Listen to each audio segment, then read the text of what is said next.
Price the Lord. Grace of Karunya என்ற ஊழியத்தின் மூலம் உங்கள் அனைவரையும் வாழ்த்தி அன்போடு இந்த வார்த்தைகளை கேட்கும்படியாக, ஆண்டவரை ஆராதிக்கும்படியாக அன்போடு அழைக்கிறோம்.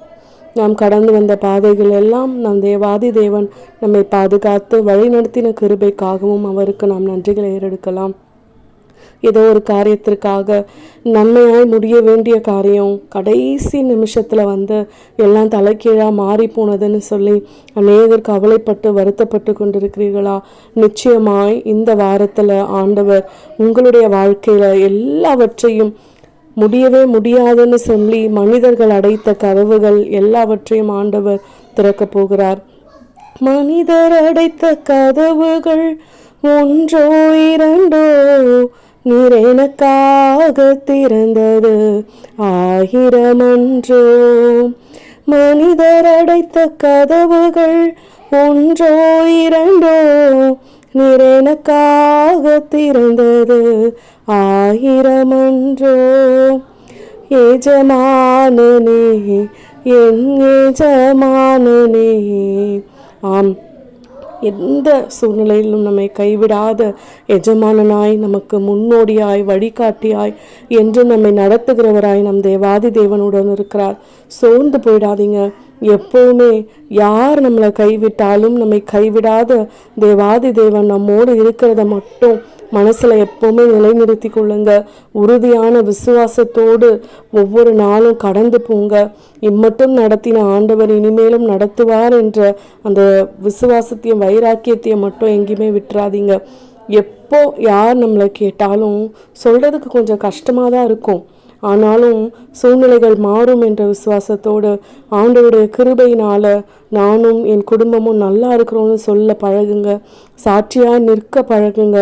எல்லா இடத்திலும் நம்மோடு கூட தூய ஆவியானவர் இருக்காரு, அவருடைய துணை இருக்கு, வழிநடத்துதல் இருக்குன்னு சொல்லி நம்புங்க. உன்னதமானவருடைய மறைவில் இருக்கிற நம்ம எல்லா சர்வ வல்லவருடைய நிழல், அவருடைய சௌக்கியத்தில் ஆரோக்கியத்தில் நம்மை வழிநடத்த அவர் வல்லவராக இருக்கிறார். எனவே சோர்ந்து போயிடாதீங்க.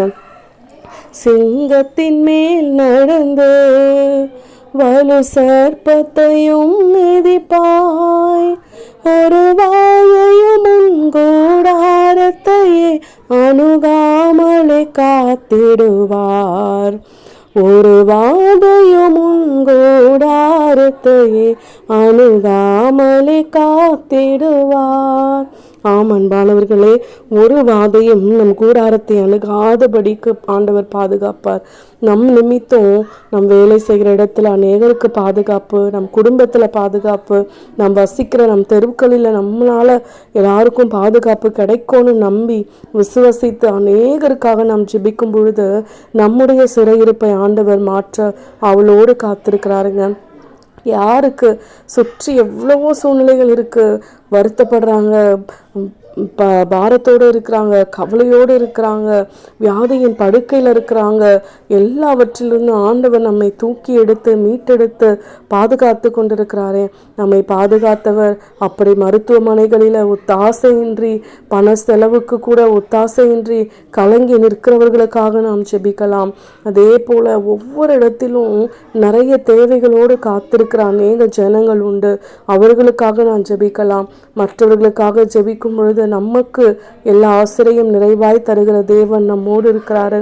இன்றைய நாளில் கூட அனுதினமும் ஆண்டவரே, ஒவ்வொரு நாளும் நான் எனக்காக ஜெபிக்கும் பொழுது தேவையில் இருக்கிற மற்றவர்களுக்காகவும் நான் ஜெபிக்க போகிறேன். நிச்சயமாய் ஆண்டவர் அது நிமித்தம் என் குடும்பத்தை நீங்கள் ஆசீர்வதிக்க போகிறீங்க, சாட்சியாய் நிறுத்த போகிறீங்க. அதை நான் தொடர்ந்து செய்ய போகிறேன் என்ற நாளில் ஒரு உறுதி எடுப்போம்.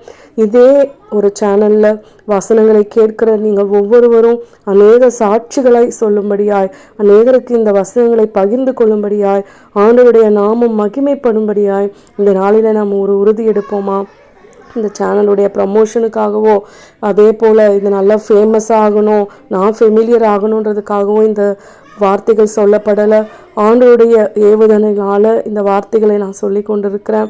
நீங்கள் விசுவாசித்து ஆம் என்றும் ஆமேன் என்றும் அநேகர் இதில் பதில் அளிக்கும் பொழுது அது அநேகருக்கு பிரயோஜனம் உள்ளதாய், உகந்ததாய், விசுவாசத்தில் வழி நடத்துகிறதாய் மாறும். இந்த நாளில் ஆண்டவருடைய அன்பினால் உங்கள் ஒவ்வொருவரையும் தாழ்மையோடு வேண்டி கேட்டுக்கொள்கிறேன். தேவன் தாமே உங்களையும் உங்கள் குடும்பங்களையும் ஆசீர்வதிப்பாராக. ஆமென்.